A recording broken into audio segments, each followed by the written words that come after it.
Hello, welcome to Elite Lash Tips and Tricks. Thanks for coming back. If you're new, hit subscribe, hit like, and today's video is going to be about how I make my crisscross lashes, which are also kind of under that messy bun umbrella of lashes. So I know it's COVID right now, and in the part of California I am in, we're not supposed to be working on people. However, I'm really fortunate because I have an 18-year-old daughter and I'm gonna do her lashes. So not to worry, I'm not doing anything I'm not supposed to. She's in my circle of people. Anyway, I really hope this helps you out and you get some great ideas, and thanks for watching.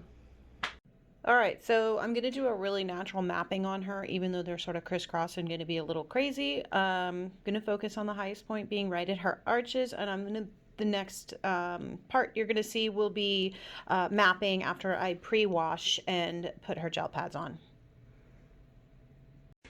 All right, so right now I'm gonna start mapping. All I marked on her eyes were the high point where the longest will be. That's where I want to aim for. It's kind of where the arch is. If you're wondering why I put a black gel pad on, it's because she has really light eyes and is prone to migraines.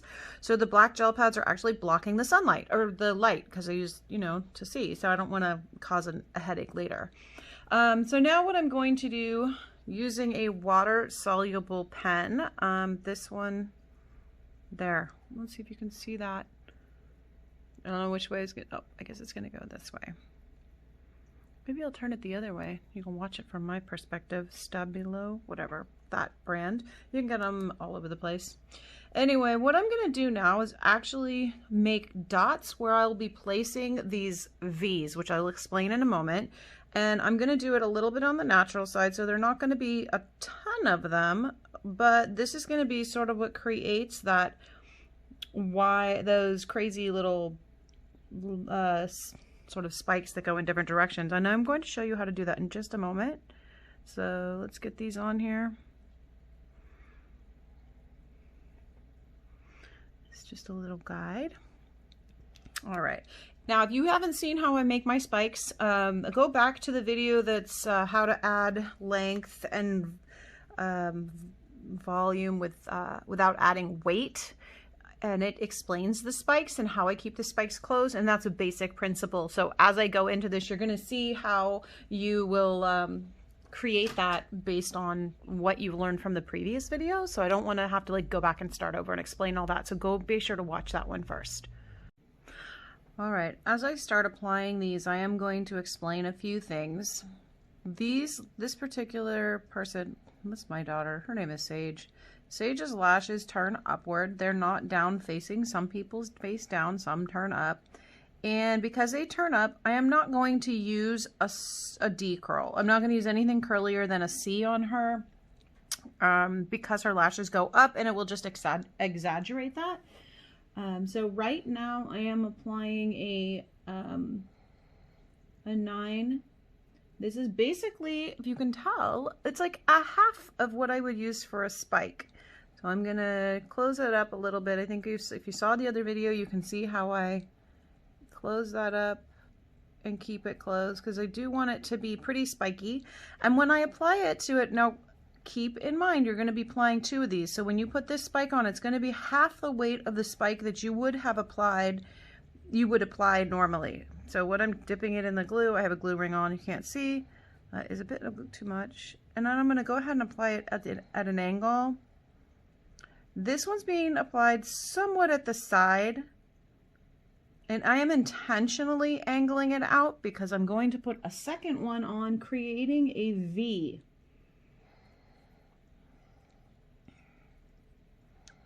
So here it is. Boom. You do not want to sandwich the lash. This is somewhat at the side, you're going to place some kind of either at the top. Whoa, that one came apart, didn't it? That's okay. I saved it there. I'm checking my humidity. We're about 46% humidity, which is like the lowest I would go for the humidity that I use. So if you're having issues with that, keep that in mind. You want a fast drying glue here. I'm also, see this lash, it's really high up in the layers. I'm not going to lash that. Again, it's because her lashes don't point straight down. So I'm reaching down for a lash that's a little bit lower. in the layers. So this one's like about the middle. I'm going to add a 10 millimeter to this. This is a C curl. Also, I want to make sure you are using a 0.03 gauge on this, because you want it to be really light. You do not want your, you don't want anything that's going to be too heavy. If you are applying these, again, if you have super natural super delicate lashes you're working on, they may not be a great candidate for this look. But I think, you know, just use your best judgment to protect the integrity of your client's lashes. You know, when they're young, she's 18, and they have generally pretty healthy, thick lashes. So I'm not, you know, concerned that I'm going to create any damage. Again, they're 0.03s. The spikes are pretty light. I'm using about half of what I would use for a regular spike.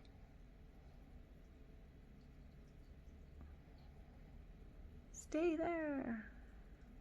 All right. Now, if you want this to be super dramatic, you can go ahead and place these V's closer together.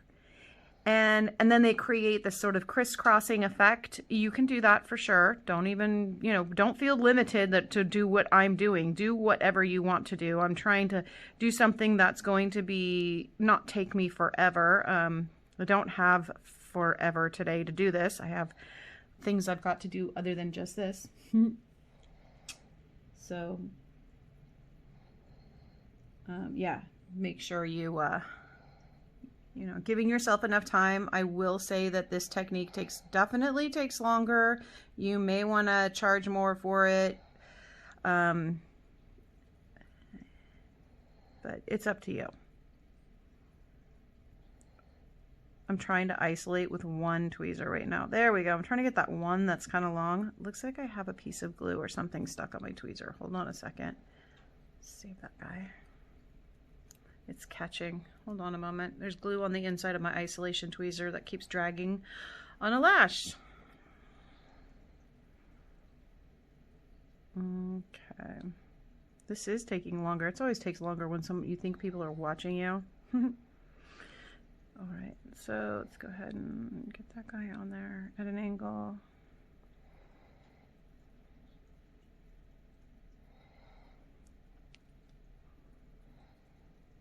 I don't know if you can see, but there's like an anagen stage right there, growth, and I don't want to get it mixed in. So I'm actually going to pull this up a bit and try to keep that separate. There. I don't know if you guys could even see what I was doing, but there was an anagen stage hair that was really close. It still is. I'm going to try really hard not to get it caught up in the others. You can tape back the lashes or do whatever you need to in order to make this easier. I'm avoiding pulling too much back just because my daughter has sensitive eyes. I don't want her to get a headache later.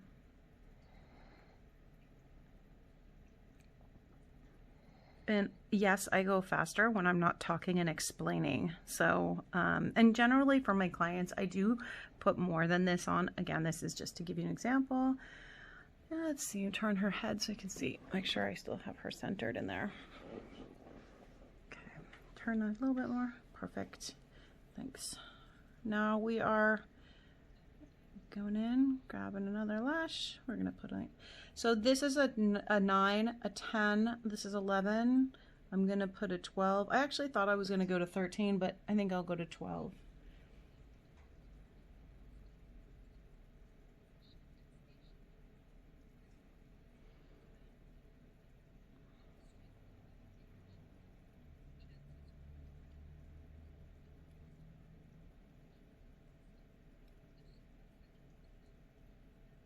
Whoops.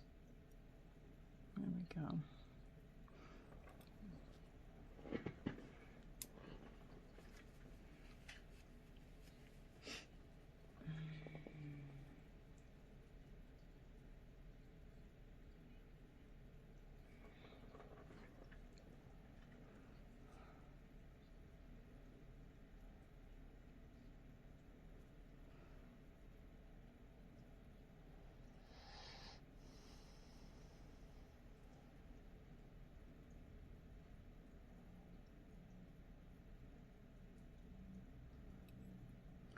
I am going to do the last one in an 11. I like to taper down on the outside. You know me, I don't like a lot of weight on the ends. I think it makes the eyes look a little bit droopy. So we're gonna taper it down just a bit.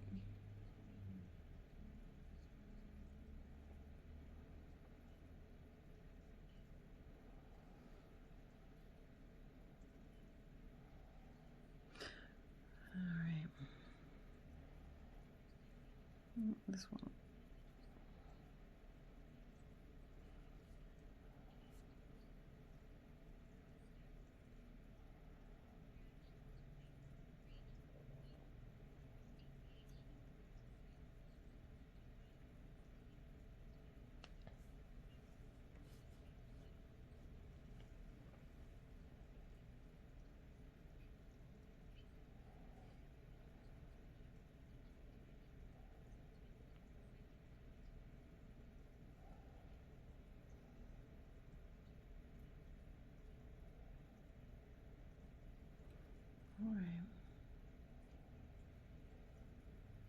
All right, so this, like I said, is going to be a fairly natural set for crisscross. I'm going to go ahead and stop the camera and do the other eye, and then I'll come back. All right, so I have both sets with the V's on there. It's hard to see, I think, a little bit from there, but that angle, I'm going to pull them down a little so with my tweezers. It should help. So you can see the little V shapes on there. Like I said earlier, if you want to make those more dramatic, more prominent, more sort of wild, you're going to put more V's on. I'm just doing this to show you how I would do it. Just sort of the basics. The other thing is you can also, if you have lashes that point down, remember to go ahead and feel free to manipulate that eyelid so that you can reach them better. Now the next step is going to be where you get to like do whatever you want basically, but they're going to fill these in with your open fans. You can use a 0.07 and have a more wispy look. I'm going to use the 0.03 and get a more fluffy look. You can use whatever. I've never tried classics, but I suppose anything goes. But you do want to make sure that your fans or anything you use besides the V's is slightly smaller. So I usually go 2 millimeters, so where there's the 9, I'm going down to a 7 for fans. I will gradually work my way up to an 8, and the 9, a 10, and then back down to a 9, and I might throw a couple of 8s on the end there. So basically that's going to help them pop out.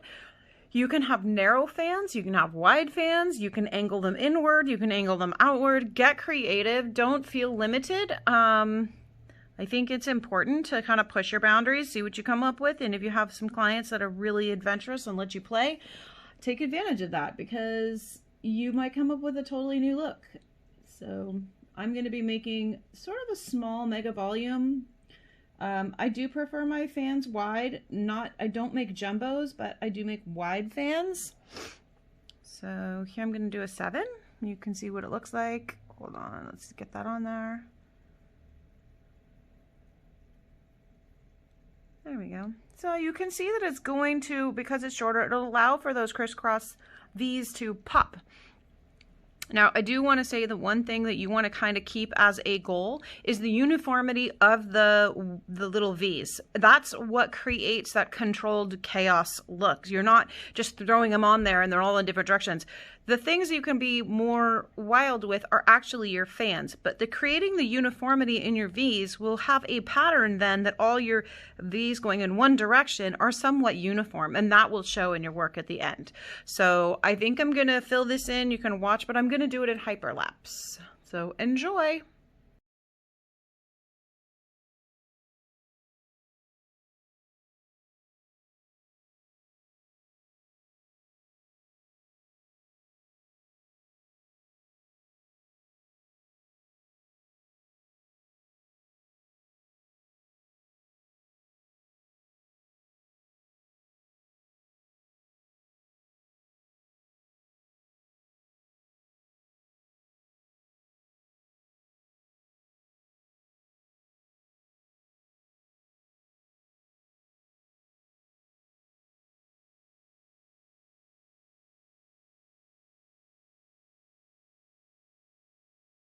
So I'm about halfway done on this, filling this side.